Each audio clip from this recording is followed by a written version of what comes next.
मसीह यस्सु के ज़िंदा जलाली नाम में आप सबकी सलामती हो। मैं खुदावन का शुक्र, उसके नाम की तारीफ़, उसकी तमजीद सताइश करता, क्योंकि हमारा खुदावन भला है, उसकी शफ़क़त अबदी, उसका प्यार निराला। इस वक्त और इस लम्हे के लिए मैं खुदावन का शुक्रगुज़ार हूँ कि खुदावन ने मुझे ये फ़ज़ल और तौफ़ीक दी कि मैं उसके कलाम को शेयर कर सकूँ।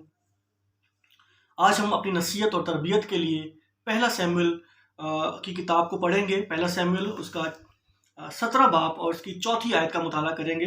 चौथी आयत से मुताला करना शुरू करेंगे। खुदावन के कलाम में कुछ यूँ लिखा है, और फ़लस्तियों के लश्कर से एक पहलवान निकला जिसका नाम जाति जूलियत था।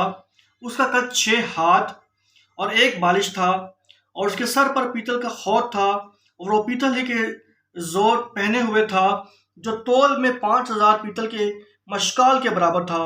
और उसकी टांगों पर पीतल के 2 सात पोश थे, और उसकी दोनों शानों के दरमियान पीतल की बर्शी थी, और उसके भाले की छड़ी ऐसी थी जैसे जलाहे का शतीर, और उसका नेज़े का फल 600 मिशकाल लोहे का था। और एक शख्स सिपर लिए उसके आगे आगे चलता था। वो खड़ा हुआ और इसराइल के लश्कर को पुकार कर उनसे कहने लगा कि तुमने आकर जंग के लिए क्यों सफ आराई नहीं की? क्या मैं फ़लस्तीनी नहीं और तुम साउल के खादिम नहीं? सो अपने लिए किसी शख्स को चुनो जो मेरे पास आए और वो मुझसे लड़ सके और मुझे कत्ल कर डाले, तो हम तुम्हारे खादिम हो जाएंगे। मसीह यस्सु के ज़िंदा जलाली नाम में आपकी सबकी सलामती हो। आज हमने जो हवाला पढ़ा, ये जाति जूलियत की बात है। जाति जूलियत जो है वो कौम को धमकियाँ दे रहा है, कौम को पुकार रहा है, साउल बादशाह को ललकार रहा है, खुदावन की कौम को ललकार रहा है, उन्हें हरासा कर रहा है। और कलाम में खुदा बताता है कि उसका कद जो है वो 6 हाथ और 1 बालिश था। तकरीबन जो आलिम बताते हैं, जो लोग तफसीर करते हैं, वो बताते हैं कि 6 हाथ का मतलब तकरीबन 10 से 12 फीट उसका कद था।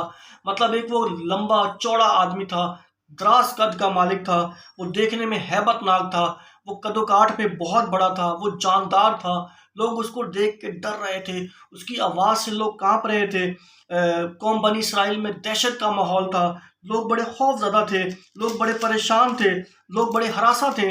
ये कौन है जो रोज़ हमें आके डराता है, धमकाता है? इतने दिनों से लोग परेशान थे। लेकिन हम जब देखते हैं कि जब दाऊद को ये बात पता चली, तो दाऊद इस बारे में क्या कहता है। आइए खुदावन के कलाम में से 17वें बाब की 31वीं आयत को मुताले करेंगे। इसी बाब की 31 आयत को पढ़ेंगे कि दाऊद के बारे में खुदावन का कलाम हमें क्या सिखाता है। दाऊद ने क्या किया, दाऊद क्या कर सकता था और उसने क्या किया। और जब वो बातें जो दाऊद ने कही सुनने में आई, तो उन्होंने साउल के आगे उसका चर्चा किया और कहा, उसने उसे बुला भेजा। और दाऊद ने साउल से कहा कि एक शख्स के सबब से किसी का दिल ना घबराए, तेरा खादम जाकर इस फलस्ती से लड़ेगा। साउल ने दाऊद से कहा, तू इस काबिल नहीं कि उस फलस्ती से लड़ने को उसके सामने जाए, क्योंकि तू महज लड़का है और अपने बचपन से जंगी मर्द है। तब दाऊद ने साउल को जवाब दिया कि तेरा खादम अपने बाप की भेड़ें चराता था, और जब कोई शेर या रीछ आकर झुंड में से कोई बर्रा उठा ले जाता था, तो मैं उसके पीछे पीछे जाकर उसे मारता और उसको मुंह से छुड़ा लाता। और जब वो मुझसे झपटता, तो मैं उसकी दाढ़ी पकड़कर उसे मारता और हलाक कर देता। तेरे खादम ने शेर और रीछ दोनों को जान से मारा है। सो ये नामख्तून फलस्ती उनमें से एक की मानिंद होगा, इसलिए कि उसने जिंदा खुदा की फौजों की फसीयत की है। फिर दाऊद ने कहा कि खुदावन ने मुझे शेर और रीछ के पंजे से बचाया, वही मुझे इस फलस्ती के हाथ से बचाएगा। खुदा बाप के जिंदा कलाम से पढ़े सुने जाने पर आप सबकी बरकत हो। ये हवाला दाऊद के बारे में बता रहा है कि दाऊद जाकर साउल बादशाह के सामने इल्तिजा करता है कि मैं जाके जो है इस फलस्ती से लड़ूंगा। लेकिन साउल उसको बच्चा जानता है, क्योंकि उसके बारे में कलाम बताता है कि वो भी छोटी उम्र का था, अपने भाइयों में सबसे कम उम्र था, और वो घर में जाके जो है वो भेड़ बकरियां चराया करता था। तो साउल भी उसको मना कर रहा है कि तू इस काबिल नहीं है कि तू उससे जाके लड़े, क्योंकि वो बहुत लंबा, देखने में बड़ा और हैबतनाक है। लोग उससे डर के कांप जाते हैं। तो तू बच्चा है, तू अभी छोटा है, तू उससे जाके नहीं लड़ सकता। लेकिन दाऊद उसको तसल्ली देता है कि तेरा दिल ना घबराए उसके बारे में, कि ठीक है, वो देखने में हमें और वो देखने में हमें ऊंचा लंबा लगता है, डराता है, लेकिन हम खुदा के लोग हैं। वो तसल्ली देता है, वो अपने भाइयों को जाकर तसल्ली देता है, वो साउल बादशाह को जाकर तसल्ली देता है, वो अपनी कौम को तसल्ली देता है कि घबराने की ज़रूरत नहीं है, आए हम इस पे गलबा पाएंगे, खुदावन के नाम से गलबा पाएंगे। जब इसी चैप्टर को हम आगे बढ़ते हैं तो वो लोगों को जाकर तसल्ली दे रहा है, तशफ़ी दे रहा है, बता रहा है कि लश्करों का खुदावन खुदा, उसको अपने खुदावन पे भरोसा था। वो खुदावन को जानता था कि जिस खुदावन ने उसे रीछ और शेर से बचाया है, वही खुदावन जो है उसे वो इस फलस्ती के हाथ से बचाएगा। वो जानता था कि हम जिंदा खुदा के लोग हैं, खुदावन ने हमारे लिए बड़े बड़े काम किए हैं। इसी कौम को खुदावन ने बहरे कुलज़म में से निकाला, इसी कौम को खुदावन ने जंगल और बियाबान में से सलामती से निकाला, इसी कौम को खुदावन ने मिस्र की गुलामी से निकाला, इसी कौम को खुदावन ने जो है वो फ़िरौन के हाथ से छुड़ाया और बचाया। वही कौम जो आज खुदावन के नाम से कहलाती है, हम उसी के लोग हैं। आज खुदावन हमें इस फलस्ती से भी छुड़ाएगा, इस नामख्तून से भी छुड़ाएगा। वही छुड़ाने और बचाने पे कादिर है। तभी वो जाके बादशाह के सामने कहता है कि बादशाह, मैं उसे लड़ूंगा, मैं उसका मुकाबला करूंगा। पहली बात जो हमें यह देखने को मिलती है, जो हमें सीखने को समझने को मिलती है, जो हमें खुदावन का कलाम समझा रहा है कि दाऊद ने अपने अंडरस्टैंडिंग में अपने आप को बच्चा नहीं समझा। गो वो कम उम्र था, गो उसकी जंग में तरबियत नहीं थी, गो वो जंगजू मर्द नहीं था, गो वो जंगजू आदमी नहीं था, कभी उसने जंग नहीं की थी, कभी उसने हथियार नहीं उठाए थे। लेकिन जब उसने देखा कि ये बात मेरी कौम के लिए है, ये बात हमारी खुदा के लिए है, तो उसने अपने आप को बच्चा नहीं जाना।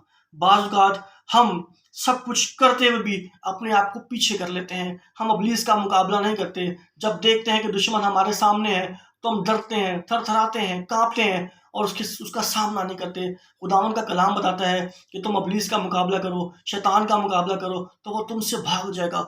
दाऊद ने भी यहाँ यही फार्मूला अपनाया। उसने इब्लीस का मुकाबला किया कि जाति जूलियत इब्लीस को पेश कर रहा है यहाँ पर, इब्लीस को रिप्रेजेंट कर रहा है यहाँ पर, उसकी नुमाइंदगी कर रहा है यहाँ पर, उसके लोगों को परेशान कर रहा है, खुदा के लोगों को परेशान कर रहा है। तो दाऊद ने मुनासिब जाना कि इस नामख्तून का, इस इब्लीस का मुकाबला किया जाए ताकि इसको यहाँ से भगाया जाए और अपनी कौम को एक आज़ादी दी जाए। दूसरी बात जो हमें यहाँ सीखने को मिलती है, दाऊद ने उस सारे मनफी जो प्रोपेगेंडा था उसकी कौम में, उसको ख़त्म किया।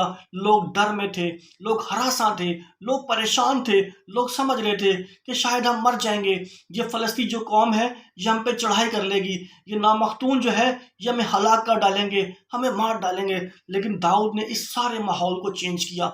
दाऊद बादशाह के पास गया, बादशाह को तसल्ली दी, अपने भाइयों को तसल्ली दी, अपनी कौम को तसल्ली दी, समझाया, उनको पॉजिटिव वे में लाया, उनकी थिंकिंग को चेंज किया, उनकी सोचों को चेंज किया, उन्हें एक नई सोच दी, उन्हें एक मनफी सोच दी, बुरे ख्याल उनके जहन से निकाले, नेगेटिव बात को निकाला, उनको पॉजिटिव किया, ताकि उनकी जो एक बंदिश है, एक रूहानी बंदिश है, एक उनके जो जहन बंधे हुए हैं वो आज़ाद हों। और दाऊद ये करने में कामयाब हुआ। तीसरी बात जो हमें यहाँ समझने को मिलती है कि दाऊद ने अपने दुश्मन को अपने से बड़ा नहीं जाना। गो वो देखने में दाऊद से कहीं गुना बड़ा था। खुदावंद का कलाम बताता है तकरीबन वो 10 से 12 फीट का आदमी था, 10 से 12 फीट का। इट्स मीन कि बहुत लंबा चौड़ा आदमी था। और कलाम खुदा बता रहा है कि जो उसके हाथ में हथियार थे वो लंबे लंबे शैतीर थे, क्योंकि उसका कद भी लंबा था, उसका नेज़ा भी, उसका भाला भी, उसका शैतीर भी जो है वो बड़े बड़े थे। लेकिन दाऊद जो है वो उनको देख के घबरा नहीं रहा, दाऊद जो है उनको देख के परेशान नहीं हो रहा। दाऊद ने उसको नाचीज जाना, अपने दुश्मन को नाचीज जाना। फिर चौथी बात जो हमें यहाँ देखने को मिलती है, दाऊद ने अपने खुदा पे भरोसा किया। उसने बताया कि खुदा पे भरोसा करना चाहिए, क्योंकि जब वो उससे लड़ने जाता है तो कहता है कि मैं जिंदा खुदा के नाम से इसको मारने के लिए आया हूँ। उसने कौम को जाके बताया, कौम भूली हुई थी। अगर कौम इतने डर में, इतने खौफ में, इतनी परेशानी में खुदावन के आगे घुटने टेकती, खुदावन के आगे झुकती, खुदावन से दुआ करती, खुदावन से पूछती, तो खुदावन लाजमी उनको कोई ना कोई हल बताता, खुदावन उस मुश्किल में से निकलने का उनको रास्ता बताता। लेकिन कौम ने यह गलती की, बहुत बड़ी गलती की, कि वो खुदा के आगे नहीं झुके। उन्होंने खुदा से नहीं पूछा कि खुदावन हमें क्या करना चाहिए इस मुश्किल में, इस बड़ी मुश्किल में, इस बड़ी परेशानी में, खुदावन तू हमें निकलने का रास्ता बता। तो खुदावन का कलाम बताता है कि दाऊद ने खुदावन से बात की। दाऊद जो है वो खुदावन के पास गया। दाऊद ने कहा कि मैं इसे खुदावन के नाम से जो है वो मार डालूंगा, मैं इसे खुदावन के नाम से जो है वो इसे ख़त्म कर डालूंगा आज। तो दाऊद ने क्या किया? खुदावन के नाम को इस्तेमाल किया। दाऊद ने खुदावन का नाम लिया। दाऊद खुदा के नाम से जाता है। जो पांचवी बात हमें यहाँ सीखने को मिलती है कि दाऊद का ईमान देखें। वो छोटा बच्चा था, वो उम्र में सबसे कम था, लेकिन उसका ईमान हमें बहुत मजबूत नजर आता है। उसने कहा कि मैं इसको ख़त्म कर डालूंगा, मैं इसको मार डालूंगा, मैं इसको इसकी तलवार से ही जो है इसके सर को तन से जुदा कर दूंगा। ये उसका ईमान था। वो इस ईमान पे डटा रहा और सारी बात ईमान की है। उसका ईमान बहुत मजबूत था। छठी बात जो हमें यहाँ सीखने को मिलती है वो ये सीखने को मिलती है कि दाऊद जानता था, अच्छी तरह जानता था कि हम जिस खुदावन की परस्तिश करते हैं वो हमारे बाप दादा का खुदा, इब्राहिम, इसहाक और याकूब का खुदा, जो हमें आज तक छुड़ाता और बचाता आया, जिसने आज तक हमें कायम रखा, वो अब भी हमें कायम रखेगा। तो दाऊद के ईमान को और उसकी सारी नॉलेज को भी चेक करें कि वो जानता था कि खुदावन हमारा बचाने वाला खुदावन खुदा है। सातवीं बात जो हमें सीखने को मिलती है वो ये सीखने को मिलती है कि बाज़ औक़ात हम अपनी मुश्किलात को, बड़ी बड़ी मुश्किलात को अपने ऊपर हावी कर लेते हैं। ज़िंदगी में दुख, परेशानियां, तकलीफ, मुश्किलात आती हैं। यीशु मसीह की ज़मीनी खिदमत में भी हमें पता चलता है कि यीशु मसीह पे बड़ी बड़ी मुश्किलात आई और उन्होंने हमें बताया कि अपनी सलीब उठाओ। उन्होंने हमें ये सिखाई बात कि मुश्किलात आएंगी, परेशानियां आएंगी, लेकिन उससे घबराना नहीं है। मेरे अजीज़ों, यहाँ दाऊद भी नहीं घबराया। दाऊद सबसे छोटा था, बादशाह घबरा रहा था, लोग घबरा रहे थे, लोग परेशान थे, लोग खुदावन से दूर थे, खुदावन से बात नहीं कर रहे थे, खुदावन से पूछ नहीं रहे थे। आप भी अपनी मुश्किलात में खुदावन से पूछें, खुदावन के आगे रखें अपने आप को, अपनी मुश्किलात को कहें, अपनी मुश्किलात को डांटें, ऐ मेरी मुश्किल, ऐ मेरे परेशानी, खुदावन मेरा बड़ा है, वो मेरी मुश्किलों में से मुझे निकलने का रास्ता बताएगा। और दाऊद ने भी ऐसा ही किया। उसने अपनी मुश्किल को अपने ऊपर गालिब नहीं आने दिया, बल्कि अपनी मुश्किल को, अपनी परेशानी को उसने खुदा के नाम से उसको जो है ललकारा और खुदावन के नाम से जो है उसने फतह पाई। और खुदा ही ने जो है, एक बात जो हमें यहाँ सीखने को मिलती है, जो समझने को मिलती है, क्या जो हमारे सामने परेशानियां आती हैं, क्या खुदा उनसे वाकिफ नहीं होता? क्या खुदा उनको नहीं जानता? क्या, मेरा आज एक सवाल है कि क्या जाति जुलियत को खुदा ने नहीं बनाया था? क्या अगर वो इतना लंबा चौड़ा दराज कद का था तो उसका बनाने वाला कौन था? वही जिंदा खुदा जिसकी हम परस्तिश करते हैं, वही जिंदा खुदा उसका बनाने वाला था। तो क्या अगर हम खुदा से दुआ करते तो खुदा उसको हमारे कब्जा में ना कर देता? अगर ये बादशाह की जिम्मेदारी थी, लेकिन उन्होंने ऐसा नहीं किया। आइए इस बात को समझिए कि हमारे सामने जो मुश्किलात हैं, जो परेशानियां हैं, वो बड़ी नहीं है, हमारे खुदावन से बड़ी नहीं है, हमारे हमारे ईमान से बड़ी नहीं है। जो हम ईमान खुदावन पे रखते हैं उससे बड़ी नहीं है। कलाम में लिखा है कि तुम अगर ईमान से इस दरख्त से कहोगे, इस पहाड़ से कहोगे सामने से हट जा, तो तुम्हारे लिए ऐसा ही हो जाएगा। और दाऊद ने यहाँ अमल ऐसे करके दिखाया कि उसको कहा कि सामने से हट जा, और वो दाऊद के सामने से हट गया। लिखा है कि उसने अपनी फलाखन में एक चिकना पत्थर रखा और वो घुमा के उसको मारा, और जो है वो जाति जुलत जो है उसी लम्हे नीचे गिर गया। उसने उस पर गलबा पा लिया। आइए अजीज़ों, अपनी मुश्किलात, अपनी परेशानियों को खुदावन के आगे रखें, खुदावन के नाम से गलबा पाएं, ताकि सारी मुश्किलात, सारी परेशानियां खुदावन के नाम से जाती रहें। खुदावन आप सबको बड़ी बरकत दे। आमीन।